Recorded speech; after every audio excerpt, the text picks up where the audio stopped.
Good morning children, let us recall the different steps present in the nitrogen cycle.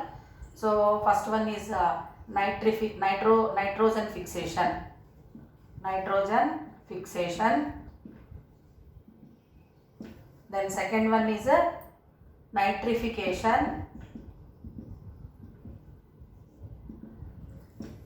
Third one assimilation. Fourth one ammonification, and last one is a denitrification.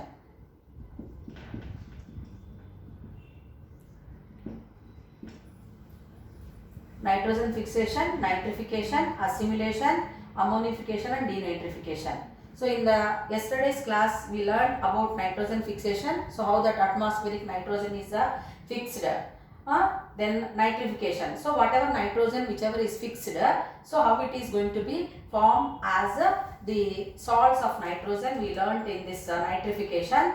And today we are going to learn about assimilation, then ammonification and denitrification.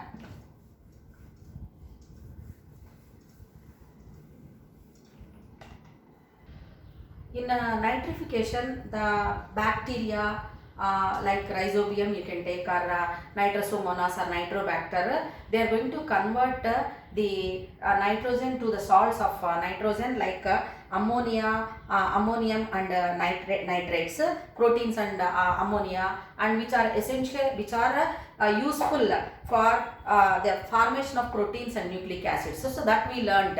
So in the process of assimilation, what is going to happen means the plants are going to make use of this ammonium ions. Is it clear to children? So ammonium ions or proteins whichever are formed in the process of nitrification are going to be used by the plants from the soil, and they are going to be used by the plants and animals. What for the preparation of plant proteins. So what are these plant proteins? So ammonium ions or nitrates whichever are formed in the process of nitrification. Okay, so they are going to be used up by the cells in the plant. So that process here we call it as assimilation. So the living cells are going to make use of this nitrogen. Is it clear to children? So in the formation of plant proteins. So what are those nitrogen compounds means ammonium ions. Is it clear to you? So after the decay of organisms that is present in the soil, ammonium ions or proteins nitrates which are present in the soil are used up by the plants. So these plants are making use of them in preparing proteins, which we call as the plant proteins. So where do we observe plant proteins? In all the pulses. So different types of pulses we are going to use, no children? So like red gram, Bengal gram, horse gram, all that. So they contain rich amounts of proteins. Is it clear? So they are examples of plant proteins. Then animal proteins.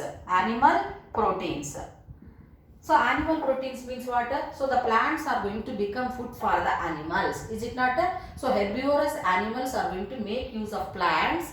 So that nitrogen compounds whichever are present, they are going to reach from the plants to the animals. So that ions of nitrogen are used up by the animals in preparing animal proteins. So what are the animal proteins examples? So different kinds of food items we are eating, like fish, eggs, then chicken, then mutton. So all these contain the animal proteins.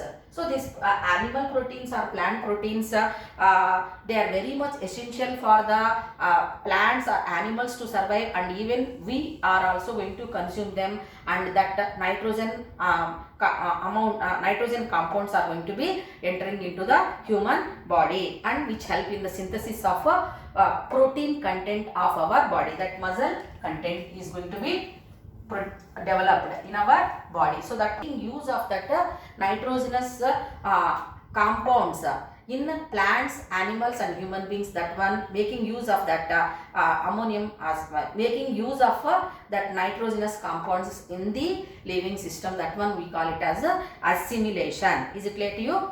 So then we'll come to the next step called ammonification.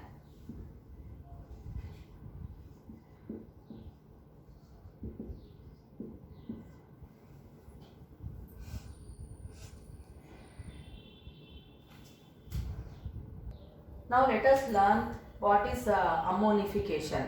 So ammonification means production of ammonia from the nitrates and other nitrogenous compounds, children. So ammonia is going to be produced from that. From which substances? From nitrogen and that is nitrates and other nitrogenous compounds. So in the previous part of this lesson only we learned like plant proteins, animal proteins, they obviously contain nitrogen. So that from that, when ammonia gas is produced, then it is called as ammonification. Is it clear to you? So what is the meaning of ammonification? Production of ammonia from the nitrates and other nitrogenous compounds. So that one we call it as ammonification. So how that ammonification process is going to happen? Okay, so after the death of living organisms like plants or animals or human beings, so that nitrogenous compounds or nitrates whichever are present, they are going to be decomposed by the decomposing bacteria. Is it clear to you? So those decomposing bacteria will act on the dead bodies of plants, animals or human beings, and the nitrogenous compounds whichever are present, they are going to be converted to ammonia. So that process we call it as ammonification. So decomposing action is going to happen. So decomposing action means what? That detritus bacteria will act on the dead bodies of plants or animals. That organic matter whichever is there, it will be getting decomposed, and that results in the formation of gas. That we call it as ammonia. Is it clear to you? Then which we call them as decomposers are going to do that process. Decomposers. So in 8th class you learned these decomposers are also called as recyclers. What do they do? That gases whichever are present, especially here nitrogen whichever is present in the living system, after the death what is going to happen? It is going to reach the environment. So by the decomposers. So that process we call it as ammonification. Is it clear to you? What is the meaning of ammonification? That production of ammonia from the nitrates and other nitrogenous compounds from the living system. After the death of those living organisms, that ammonia is released. That one we call it as ammonification. So one important point you have to remember here, what is that means? That nitrification and this ammonification both are going to help in the process of making availability of nitrogen. So that nitrogen again it will be back to the soil, is going to happen in the process of nitrification as well as ammonification. So now we will come to the next process.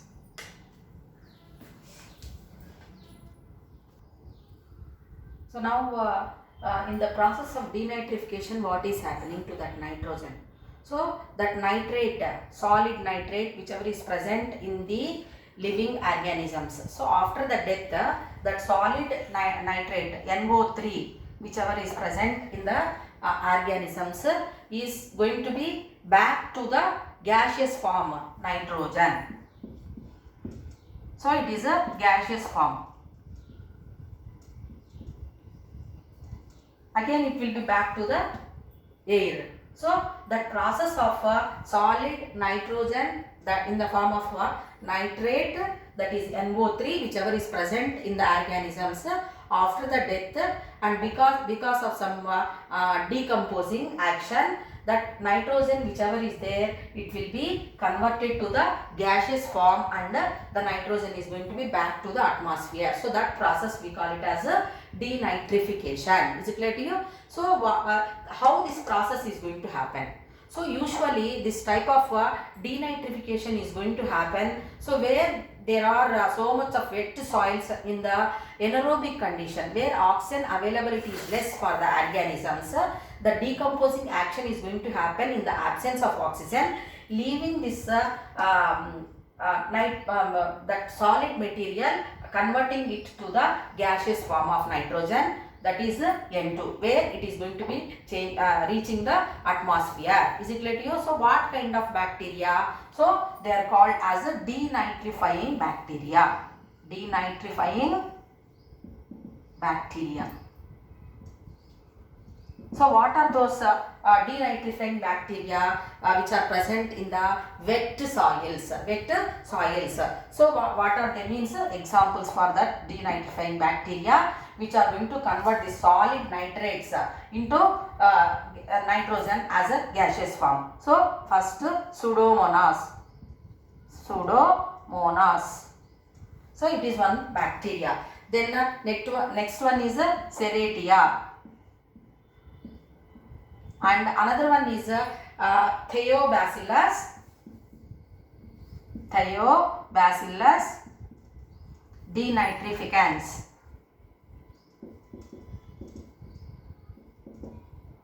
So Thiobacillus denitrificans, Pseudomonas, Serratia and Thiobacillus denitrificans, like that so many other bacteria are also there. So they are going to convert the dead organisms totally in the absence of oxygen. Okay, so where that nitrogen, solid nitrogen, whichever is present in their body is getting decomposed and the nitrogen gas is going to be released into the atmosphere. Is it clear? So that process we call it as a denitrification. In that way, the nitrogen from the atmosphere, okay, so that elemental form of nitrogen whichever is present, it is entering into the from abiotic system to abiotic system. It is entering through the different steps like nitrogen fixation, nitrification, then assimilation, ammonification and denitrification. So in that way the nitrogen content of the earth and its in atmosphere is going to be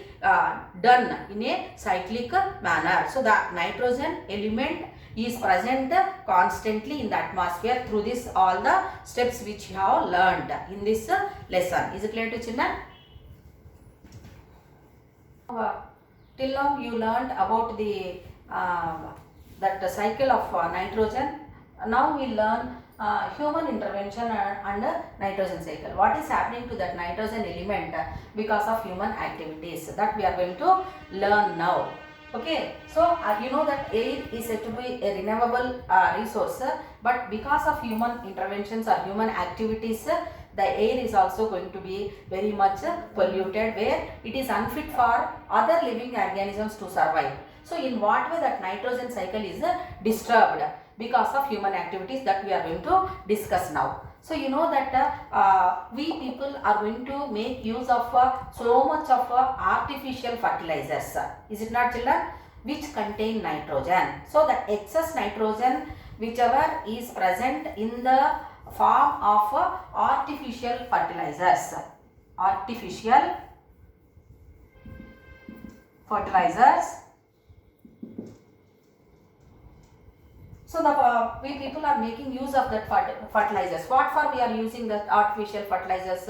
To get good yield of the crop. So excess quantity of fertilizers when we are using, especially the fertilizers which contain more amounts of compounds of nitrogen. Okay, what will happen because of remains of these artificial fertilizers in the soil during the rains or during rains, or if floods are there at that time, what is going to happen means from the farms, that is agricultural fields, the fertilizer remains are going to be reaching the water body. Is it clear to you? So that fertilizers which contain the, I will write here, nitrogenous fertilizers.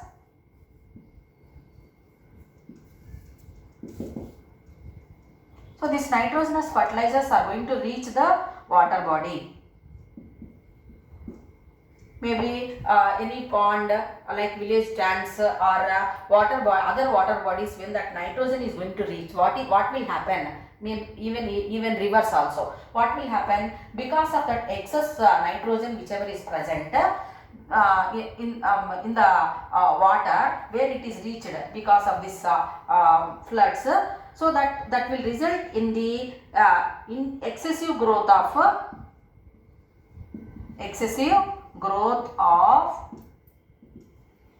algae.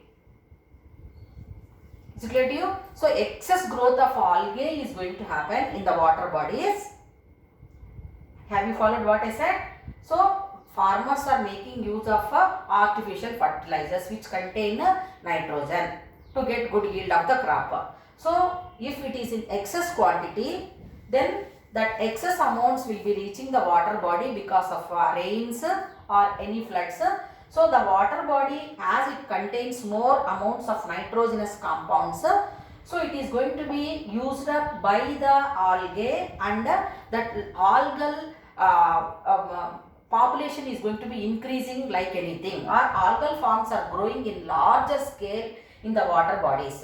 So what do we call that excessive growth of algae in water body? It is called as eutrophication. Eutrophication. What do you mean by eutrophication? Excessive growth of algae because of nitrogenous compounds present in the water. So that one we call it as eutrophication. So because of this eutrophication, what is going to happen? The algae are not allowing other organisms to grow in the water body. Is it clear to you, children? What do? The algae are making use of the oxygen whichever is present in the water, that is dissolved oxygen is going to be used up by this algae, and these algae are not allowing any other living organisms present in water to survive. So in that way the water body and the organisms, so the living organisms are getting affected. So that results in again water pollution, and the animals are getting dying. So actually what we have to do, the nitrogenous fertilizers are which are used in the farming, they are supposed to be used in the required amounts. Then apart from that, the sewage water, is it clear to children? So where it contains so much of nitrogenous waste materials, before we are allowing them to reach the drainage system or sewage water, what we have to do, we have to convert them to the useful forms. Is it clear to you? Nitrates.